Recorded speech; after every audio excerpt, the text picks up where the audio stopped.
नमस्कार दोस्तों, मेरा नाम है एच एल सैनी और टेक्निकल गुरु यूट्यूब चैनल में आप लोगों का स्वागत है। दोस्तों, इससे पहले अपन ने दो वीडियो बनाए थे। एक वीडियो आवेश के बारे में था और दूसरा वीडियो विद्युत धारा के बारे में था। लेकिन विद्युत धारा का जो वीडियो था, मैंने किसी कारण से थोड़ा सा रह गया था उसमें पार्ट। मैंने विद्युत धारा के प्रकार के बारे में चर्चा नहीं की थी। आज के जो वीडियो है इसमें हम विद्युत धारा के प्रकार के बारे में बात करते हैं। तो चलिए दोस्तों, स्टार्ट करते हैं विद्युत धारा के प्रकार। तो लास्ट वाली क्लास में हमने बात की थी विद्युत धारा। तो विद्युत धारा वास्तव में क्या होता है? आवेश के प्रवाह की दर को हम विद्युत धारा कहते हैं। और ये आवेश को ले जाने का काम कौन करता है? तो आवेश को ले जाने का काम इलेक्ट्रॉन करता है। और एक इलेक्ट्रॉन के द्वारा 1.602 × 10⁻⁻19 कूलम आवेश ले जाया जाता है। तो पिछली क्लास की कुछ बातें मैंने आपको अभी रिवाइज कराई। अब बात करते हैं विद्युत धारा के प्रकार। तो बात करते हैं दोस्तों, जो हमारी विद्युत धारा होती है ये दो प्रकार की होती है। एक होती है दोस्तों डीसी और दूसरी वाली होती है एसी। डीसी का मतलब हिंदी में होता है दिष्ट धारा और एसी का मतलब हिंदी में होता है प्रत्यावर्ती धारा। दोनों परिभाषाओं को जानने की कोशिश करेंगे। पहले बात करेंगे कि दिष्ट धारा क्या होती है। दिष्ट का मतलब किसी एक विशेष दिशा में। तो वह धारा जिसका ना तो मान ही बदले और ना ही उसकी दिशा, कौन सी धारा कहलाएगी दोस्तों? दिष्ट धारा कहलाएगी। मतलब दिष्ट धारा धारा का वह रूप है जिसमें ना तो दिशा बदलती है और ना ही उसके परिमाण अर्थात कोई मान में परिवर्तन होता है। दिष्ट धारा कहलाती है। बात करते हैं दोस्तों इस दिष्ट धारा के। तो दिष्ट धारा के भी तीन अलग अलग रूप होते हैं। तीन अलग अलग रूप में मैं बात करना चाहूँ तो एक होती है दोस्तों शुद्ध डीसी। शुद्ध डीसी को अंग्रेजी की भाषा में बोलते हैं प्योर डीसी। तो दोस्तों जो हमारी प्योर डीसी है उसमें यदि मैं धारा और समय के बीच में ग्राफ खींचूं तो ये मेरी वाई अक्ष है, वाई अक्ष पे भी लिया मैंने धारा, और ये मेरी एक्स अक्ष है और एक्स अक्ष पे लिया मैंने समय। तो शुद्ध डीसी के लिए यदि मैं धारा और समय के बीच में ग्राफ खींचता हूँ तो कुछ इस प्रकार की रेखा प्राप्त होती है। तो इस शब्द का तात्पर्य ये है कि समय का मान चाहे कितना ही परिवर्तित हो जाए लेकिन धारा के मान में कोई परिवर्तन नहीं होता है। तो इस प्रकार की डीसी कहलाएगी शुद्ध डीसी। अब बात करते हैं कि शुद्ध डीसी प्राप्त कहाँ से होती है। तो मेरे प्यारे दोस्त, शुद्ध डीसी का जो प्राप्ति स्रोत होता है हमारी सेल तथा बैटरी होती है। जैसा कि आपको पता है कि सेलों के समूह से ही बैटरी का निर्माण होता है। तो शुद्ध डीसी का प्राप्ति स्रोत सेल तथा बैटरी होते हैं और इसमें धारा और समय के बीच में ग्राफ खींचते हैं तो कुछ इस प्रकार का प्राप्त होता है। दूसरी बात करते हैं दिष्ट धारा के प्रकार की, तो वो होती है पल्सेटिंग डीसी। पल्सेटिंग डीसी में क्या होता था दोस्तों? कभी तुम हॉस्पिटल गए होंगे तो तुमने देखा होगा कि एक ईसीजी होता है, इलेक्ट्रोकार्डियोग्राफ होता है, उसमें भी कुछ इस प्रकार की पल्स चलती हैं। तो डीसी का इस रूप को हम कहते हैं हम पल्सेटिंग डीसी, मतलब जिसमें जो विद्युत धारा है वो पल्स के रूप में दिखाई दे। तो यहाँ पर आपको ये पल्स ही नज़र आ रही है, एक पल्स ये हो गई और एक पल्स ये हो गई। तो ये कुछ इस प्रकार की डीसी है। तो आप देख रहे हो इसमें दिशा परिवर्तित नहीं हो रही है, लेकिन यहाँ पर मान अलग है, यहाँ पर मान अलग है। तो देखा जाए तो ये ओरिजिनल परिभाषा को कुछ पूर्ण रूप से सेटिस्फाई नहीं कर रहा है, लेकिन है तो डीसी क्योंकि इसकी दिशा नहीं बदल रही है। तो बात करते हैं इस पल्सेटिंग डीसी को प्राप्त किससे करते हैं। तो दोस्तों इस पल्सेटिंग डीसी को प्राप्ति करने का जो स्रोत है मेरे पास में, वो स्रोत होता है मेरा दिष्टकारी। दिष्टकारी को अंग्रेजी की भाषा में हम बोलते हैं मेरे प्यारे दोस्तों रेक्टिफायर। तो तुमने कभी पढ़ा होगा रेक्टिफायर या दिष्टकारी के बारे में। तो दिष्टकारी वह युक्ति है जो एसी को पल्सेटिंग डीसी में बदलती है। रियल में डीसी में नहीं बदलती है, शुद्ध डीसी में। शुद्ध डीसी को बनाना है यदि पल्सेटिंग डीसी से तो हमें फिल्टर परिपथ की आवश्यकता होती है। तो वास्तव में पल्सेटिंग डीसी प्राप्त होती है किससे? दिष्टकारी से। उसके अलावा हमारा जो डीसी जनित्र है उसका जो आउटपुट होता है, जो इससे हमें निर्गत पावर मिलती है, उसका नेचर भी पल्सेटिंग डीसी जैसा ही होता है। ये क्वेश्चन आपके दिल्ली मेट्रो 2015 में पूछा था, 2017 में पूछा था कि जो हमारा दिष्टकारी है इसका आउटपुट कैसा होता है और डीसी जनित्र का आउटपुट कैसा होता है। तो ये कौन सा होता है? Pulsating DC. डीसी जनित्र को इंग्लिश में बोलते हैं डीसी जनरेटर। बात करते हैं तीसरी रूप, और तीसरा रूप दोस्तों होता है परिवर्तित डीसी। परिवर्तित डीसी को अंग्रेजी में बोलते हैं वेरिएबल डीसी। तो वेरिएबल या परिवर्तित का मतलब क्या हो रहा है, इस डीसी का मान कम भी हो सकता है और ज़्यादा भी हो सकता है। तो यदि मैं समय और धारा के बीच में ग्राफ खींचता हूँ तो कभी इसका कम भी हो सकता है और ज़्यादा भी हो सकता है, तो मान इसका क्या होता है, परिवर्तित होता है। तो इस प्रकार की जो डीसी है वो कहलाती है परिवर्तित डीसी। बात करते हैं कि ये जो मेरी परिवर्तित डीसी है, जो मेरी परिवर्तित डीसी है, इस परिवर्तित डीसी को किससे प्राप्त करें। तो मेरे प्यारे दोस्त, परिवर्तित डीसी को प्राप्त करने का एक स्रोत होता है और उस स्रोत को कहते हैं हम चॉपर। आपकी जानकारी के लिए मैं बता दूं मेरे प्यारे दोस्त कि मैक्सिमम आईटीआई स्टूडेंट्स और डिप्लोमा स्टूडेंट्स को चॉपर शब्द के बारे में जानकारी नहीं होती है, लेकिन ऐसी जानकारी आपके दिल्ली मेट्रो में और राजस्थान टेक्निकल हेल्पर में कई बार रिपीट हुई है। तो बात करते हैं कि चॉपर क्या होता है। तो मेरे प्यारे दोस्त, मुझे ऐसा लगता है कि आपने शायद ट्रांसफॉर्मर शब्द ज़रूर सुना होगा। ट्रांसफॉर्मर शब्द में आपने क्या सुना कि दोस्तों, ट्रांसफॉर्मर एक युक्ति है जो एसी में वोल्टेज को कम या अधिक करने का काम करती है। तो जो काम एसी में ट्रांसफॉर्मर करता है वही काम डीसी में कौन करता है, चॉपर करता है। तो मैं एक तरीके से कह सकता हूँ कि चॉपर डीसी का क्या है, ट्रांसफॉर्मर है जो कि डीसी में वोल्टेज को कम या अधिक करने का कार्य करता है। अब इसी बात को और थोड़ा सा आगे बढ़ा देता हूँ कि सर चॉपर कितने प्रकार के होते हैं। तो चॉपर के दोस्त 3 प्रकार होते हैं। एक होता है बक चॉपर, दूसरा वाला होता है बूस्ट चॉपर और तीसरा वाला जो चॉपर होता है वो होता है बक बूस्ट चॉपर। बात करते हैं कि बक चॉपर क्या है, बूस्ट चॉपर क्या है और बक बूस्ट चॉपर क्या है। तो दोस्तों, बक चॉपर वह चॉपर है जो कि डीसी वोल्टेज को कम करने का कार्य करता है और जो बूस्ट चॉपर होता है वो वोल्टेज को बढ़ाने का काम करता है। और बक बूस्ट चॉपर जो तीसरे नंबर का है वो वोल्टेज को घटा भी सकता है और वोल्टेज को बढ़ा भी सकता है।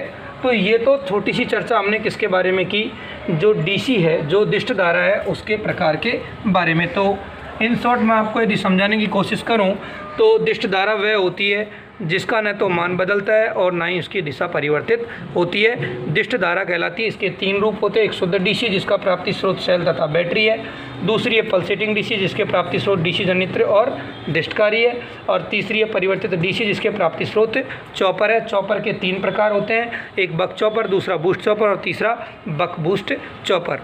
दोस्तों, अब हम आगे बात करते हैं एसी प्रत्यावर्ती धारा के बारे में। तो प्रत्यावर्ती या अंग्रेजी की भाषा में इसे बोलते हैं अल्टरनेटिंग करंट।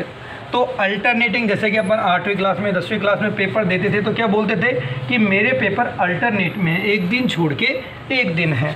तो बात करते हैं कि ये प्रत्यावर्ती धारा क्या होती है।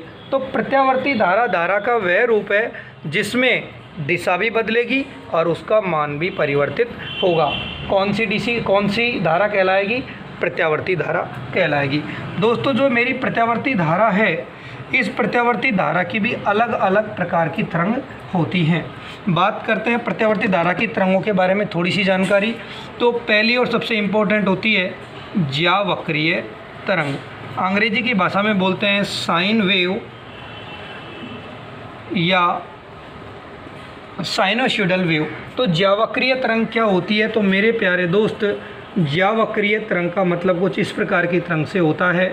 तो ये देखो, जो ग्राफ आता है वो साइन थीटा का ग्राफ ऐसा ही आता है कि नहीं आता है, इसलिए ज्यावक्रीय तरंग का रूप कुछ इस प्रकार से होता है। और जो ये हमारी ज्यावक्रीय तरंग होती है, ये हमारे अल्टरनेटर के द्वारा उत्पन्न की जाती है। जो हमारे घरों में सप्लाई आ रही है उसमें जो तरंग है वो कौन सी है, ज्यावक्रीय तरंग ही होती है।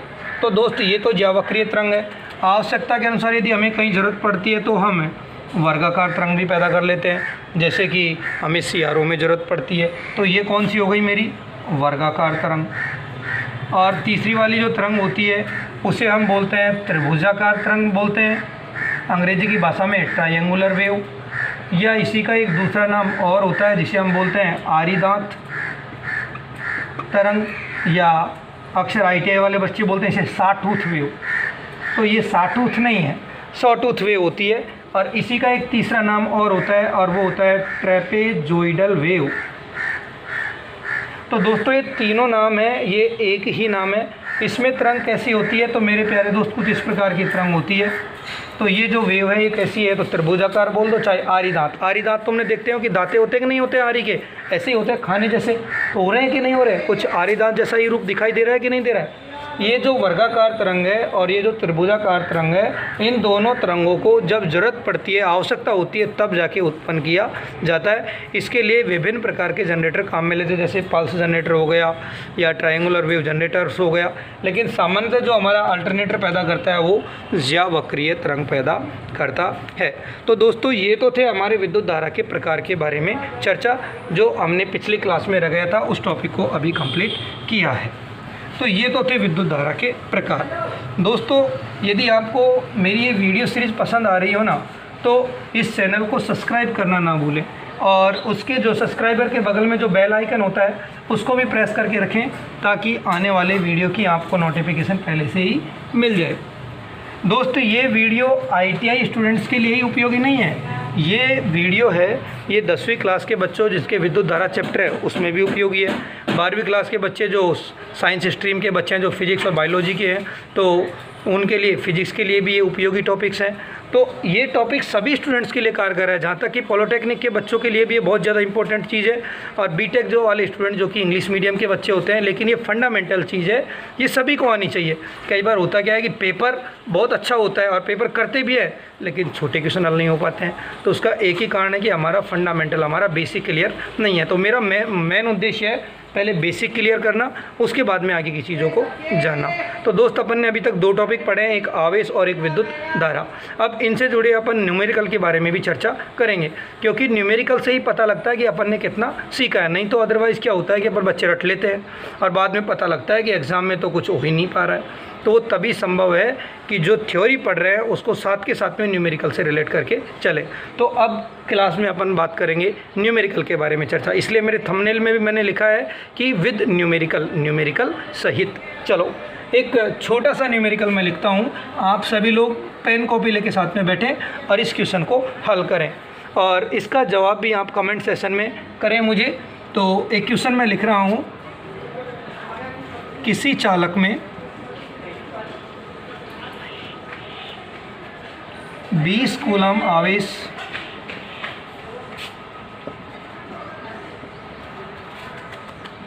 पंद्रह सेकंड में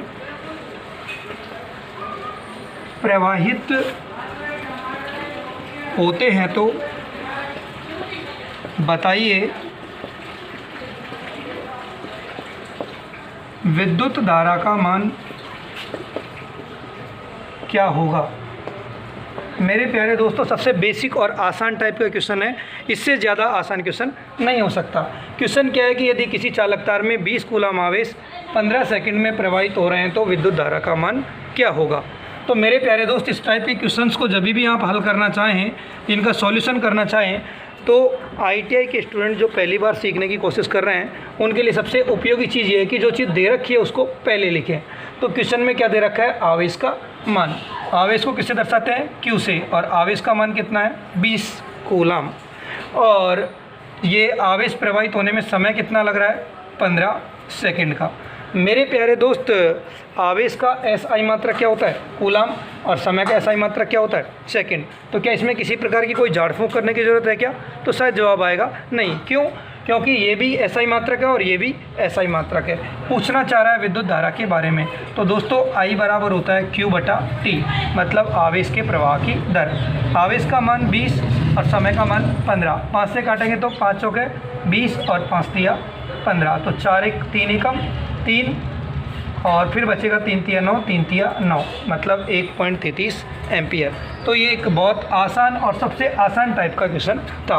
बात करते हैं दूसरे वाले क्वेश्चन के बारे में कि यदि किसी चालक में 25 माइक्रो कूलम आवेश 5 मिली सेकंड में प्रवाहित होते हैं, तो विद्युत धारा का मान क्या होगा।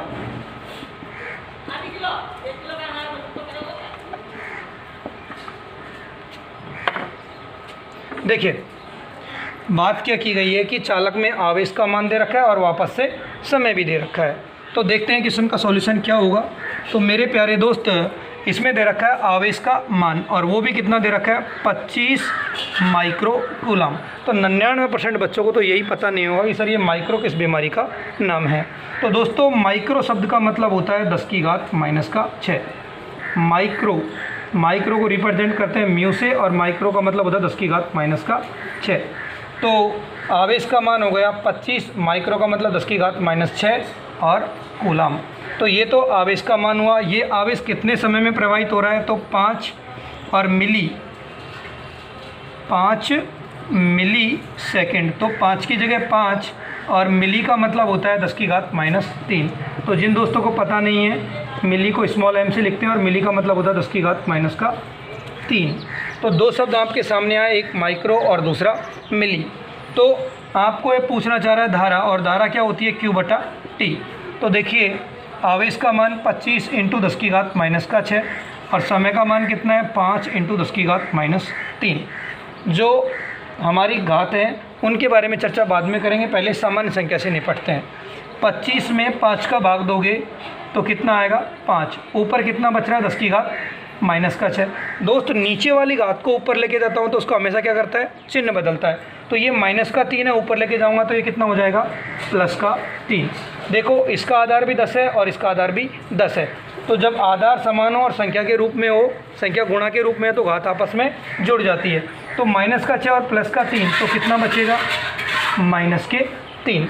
और दोस्तों -3 का मतलब मैंने आपको अभी बताया क्या होता है मिली, और धारा का मात्रा क्या होता है एम्पियर। तो आंसर कितना आएगा 5 मिली एम्पियर। अब बात करते हैं अगले वाले सवाल की। तो अगला वाला सवाल भी कुछ ज़्यादा ही आसान है, लेकिन इन क्वेश्चनों को जब तक अपन देखते नहीं हैं, समझने की कोशिश नहीं करते हैं, तब तक ये क्वेश्चन ऐसे लगते हैं कि ये तो हमारे सिर के ऊपर से चीज़ें जाने लगी हैं। देखिए दोस्त, अगला क्वेश्चन है, बहुत आसान सा है क्वेश्चन है, बस अपन को क्वेश्चन को पढ़ना है और उसका जवाब देना है। यदि किसी चालक में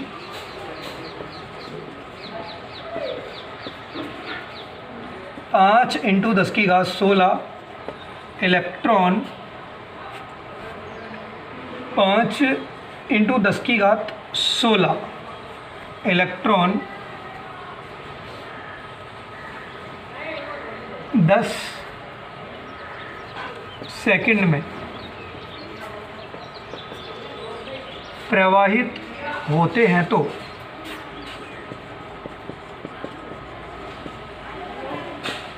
विद्युत धारा का मान क्या होगा।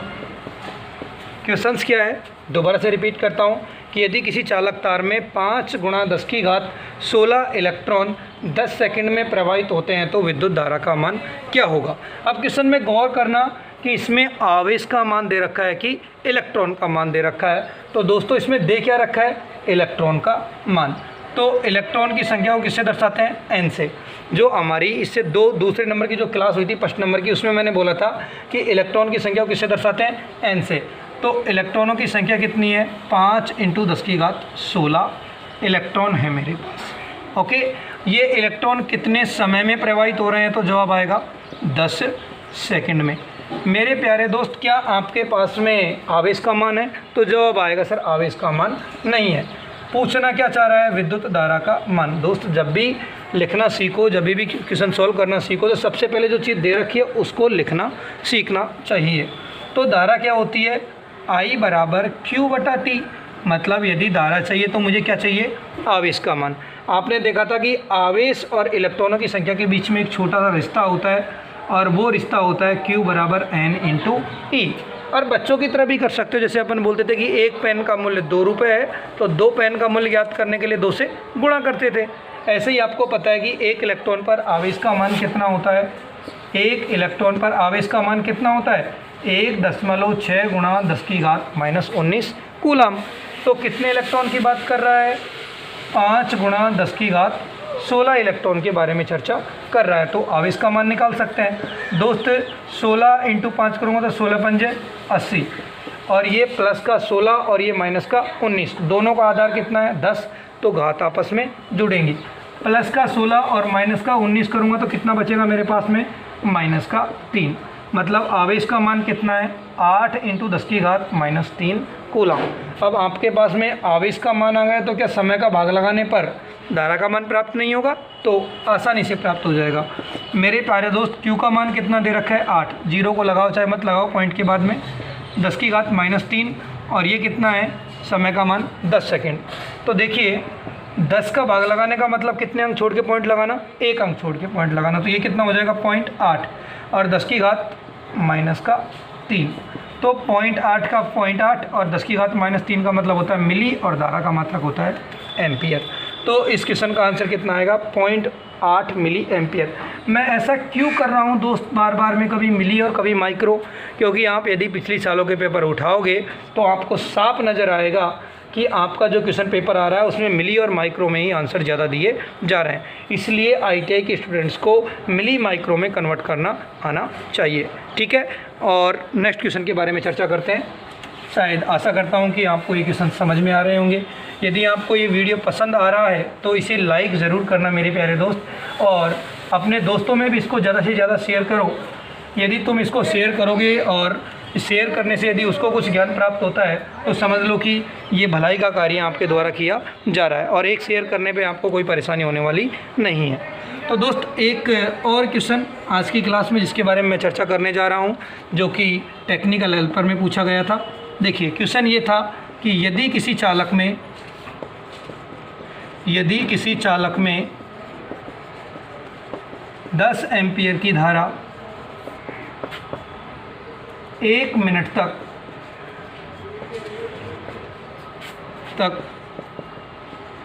प्रवाहित होती है तो बताइए विद्युत की मात्रा क्या होगी। विद्युत की मात्रा क्या होगी। मेरे प्यारे दोस्त क्वेश्चन को बहुत गौर से पढ़ने का है, और क्वेश्चन में गौर से पढ़ना क्या है कि उसने ये बोला है कि चालक तार है और चालक तार में धारा का मान क्या है। चालक तार में धारा का मान कितना दिया हुआ है, तो दोस्तों चालक तार में जो धारा का मान है वो कितना दे रखा है, 10 एम्पियर। और ये धारा कितने समय तक प्रवाहित हो रही है, 1 मिनट तक। केवल कितने समय तक, 1 मिनट तक। क्या दोस्त यहाँ पर झाड़ फूंक की ज़रूरत है क्या, तो जवाब आएगा कि सर हाँ झाड़ फूंक की ज़रूरत है। क्यों, क्योंकि समय को मापते हैं सेकंड में, तो 1 मिनट में कितना सेकंड, 60 सेकंड। शायद सभी को ये बात समझ में आ रही होगी।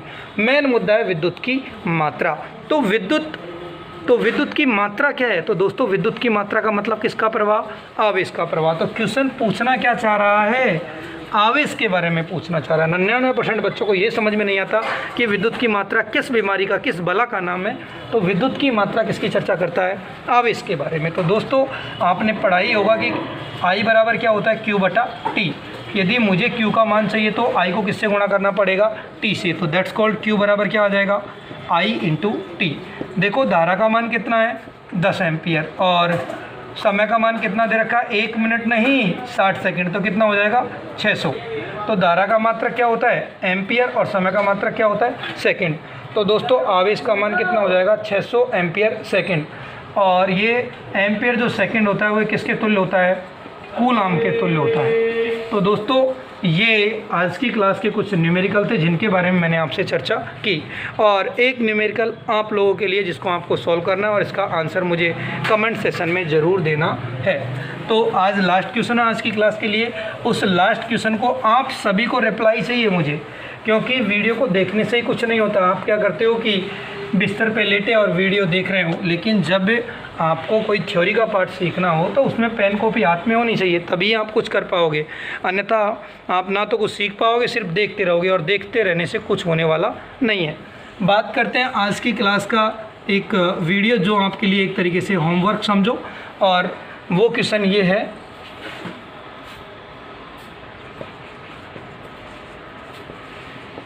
किसी चालक को कितने इलेक्ट्रॉन से, किसी चालक को कितने इलेक्ट्रॉन से आवेशित करे कि उसके द्रव्यमान में 9.1 नैनोग्राम की वृद्धि हो। क्या पूछना चाह रहा है? इलेक्ट्रॉनों की संख्या। तो कितने इलेक्ट्रॉन इसमें डालें कि जो हमारा पदार्थ है उसकी द्रव्यमान में कितनी वृद्धि हो जाए? 9.1 नैनोग्राम की वृद्धि हो जाए। दोस्तों ये आपके लिए एक होमवर्क है जिसको आपको करना है और इसका आंसर करते ही कमेंट सेशन में मुझे रिप्लाई करना है। नेक्स्ट जब क्लास लूँगा मैं कल, तब इसका मैं आते ही पहले सॉल्यूशन भी बताऊंगा, लेकिन मैं चाहता हूं कि आप इसको सॉल्यूशन करें और इसका आंसर कमेंट सेशन में रिप्लाई ज़रूर करें। दोस्तों यदि आपको ये सब वीडियो पसंद आ रहा है तो इसे लाइक, शेयर और सब्सक्राइब करना ना भूलें। और आज की क्लास के लिए इतना ही। सुनने के लिए थैंक यू।